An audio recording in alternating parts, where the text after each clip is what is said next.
Hey y'all, turn with me to Mark 12:42. Mark 12:41.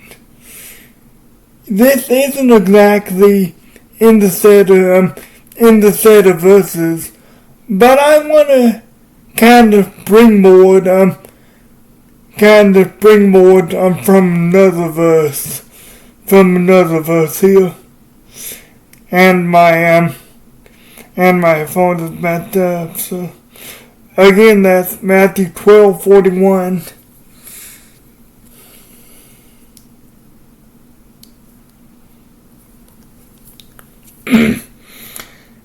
Now Jesus sat opposite the treasury and saw how the people put money into the treasury, and many who were rich put in much. Then one widow came and threw in 2 mice, which makes a quadrant.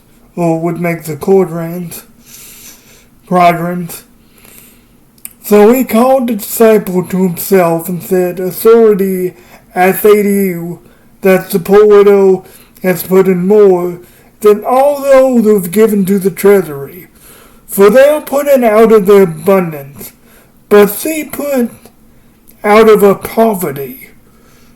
Put in all she had, her whole livelihood." Now, I said this then, I didn't exactly say this, but I'm going to say it now. There's been some misinterpretation that's not exactly in this set of verses, but the verse that goes along with it. I don't have it in front of me, but I'm just gonna quote it. "The love of money is the root of all evil." That's been mistranslated or misinterpreted, not mistranslated. And I know why it has been.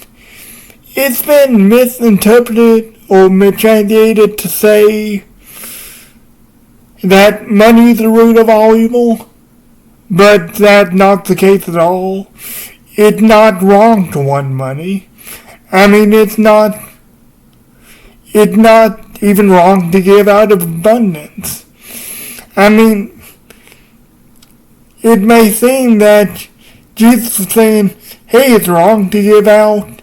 It's wrong to give out abundance, wrong to give more than your fair share, wrong to give more than what you think of you. But no, as always with Scripture, it's usually a heart issue and not a content issue. Yes, look at this verse again.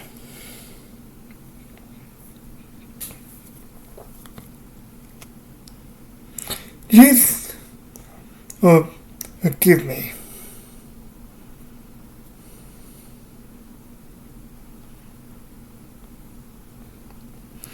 So he called the disciple to himself and said to them, "Authority, I say to you, this poor widow has written more than all those who have given to the treasury, for they are putting out of their abundance."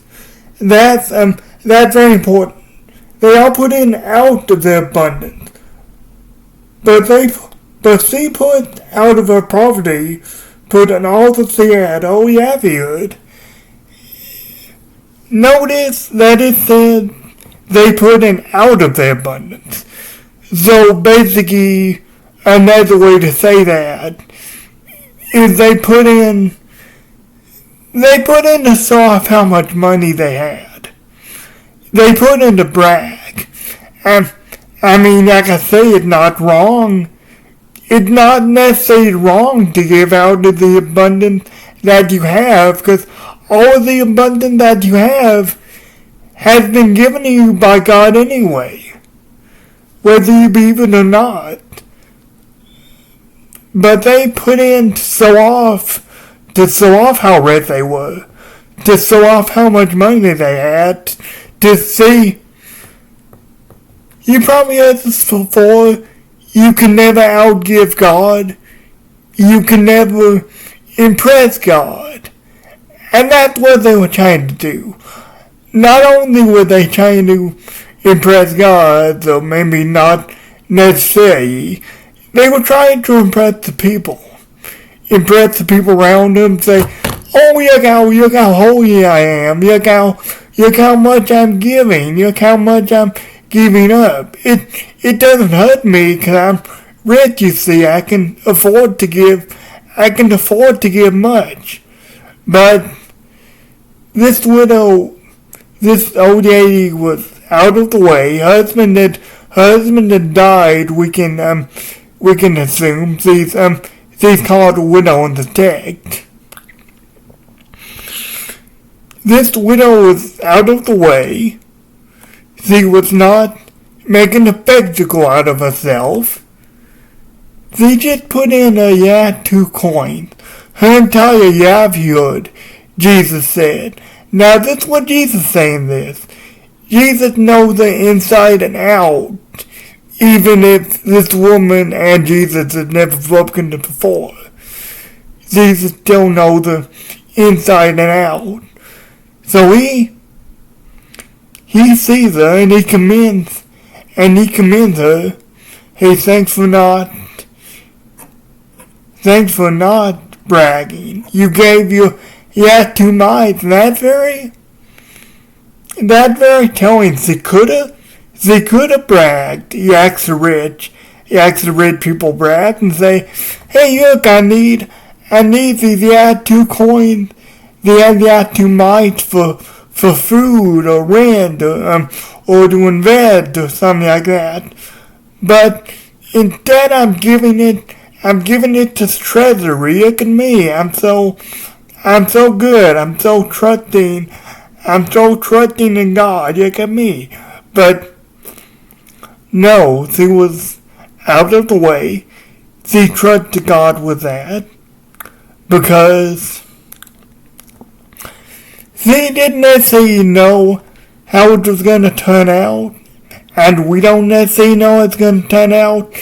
It did in the short run, but in the long run for the Christian and those who trust in God, we can trust that it's all going to work out for His glory. He is working everything out for His glory in you if you submit yourself to Him.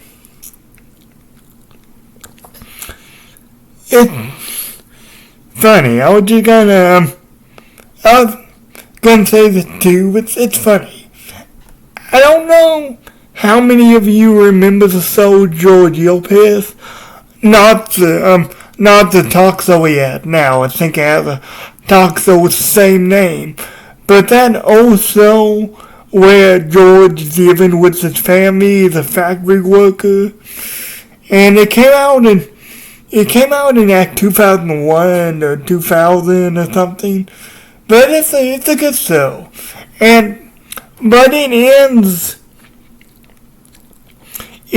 kind of abruptly because there was some network confusion, some network interference. More things change, the more they stay the same. But it ends in a way where George gets an offer from another company. They try to buy him.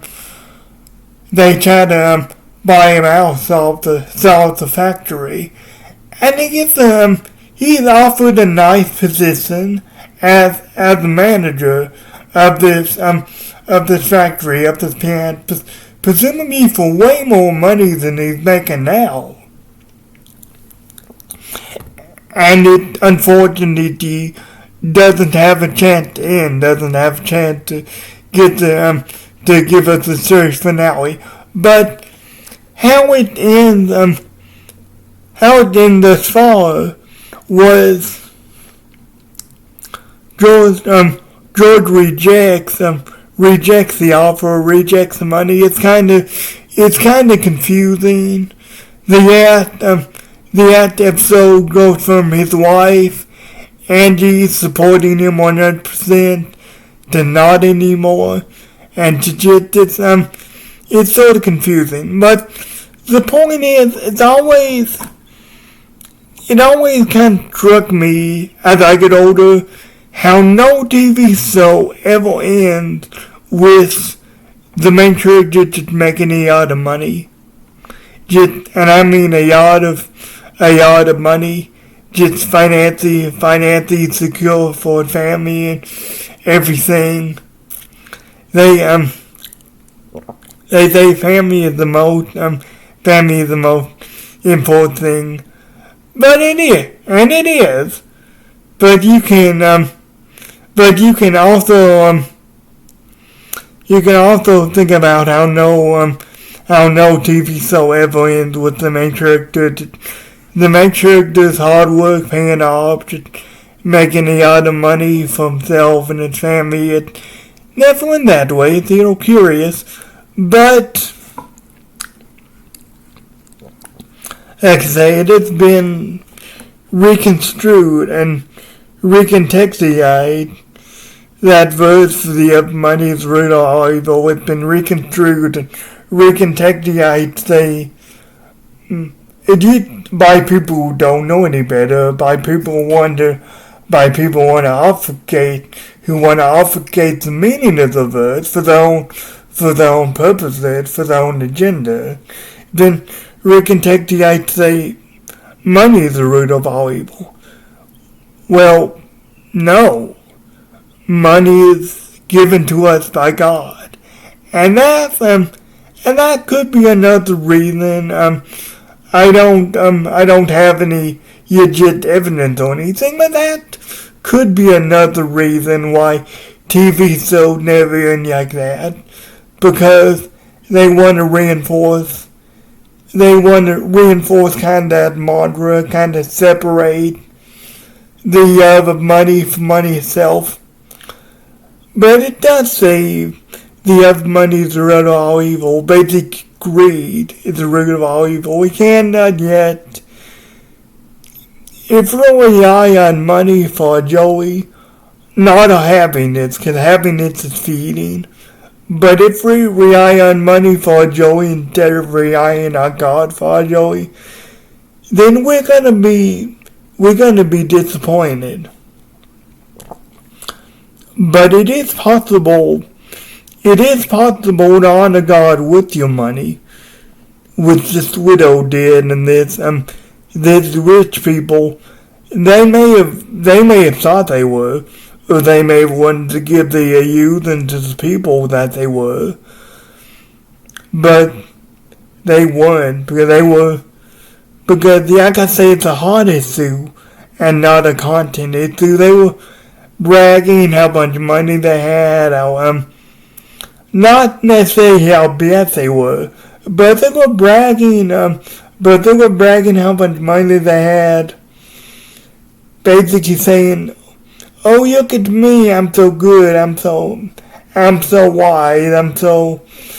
I'm a good investor."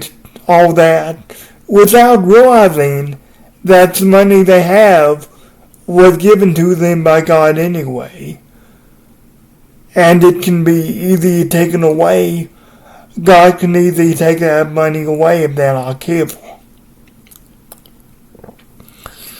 But they were coming at it from a selfish perspective instead of what this widow did. They gave everything that she had, as Jesus said. These rich people only gave out of their abundance, only gave because they could afford to.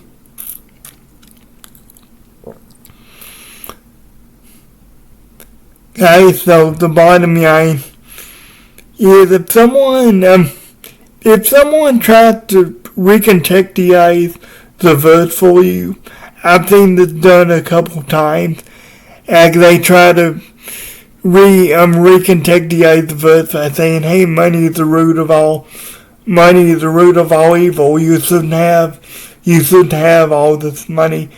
Well, no. Like everything else that non-believers try to obfuscate,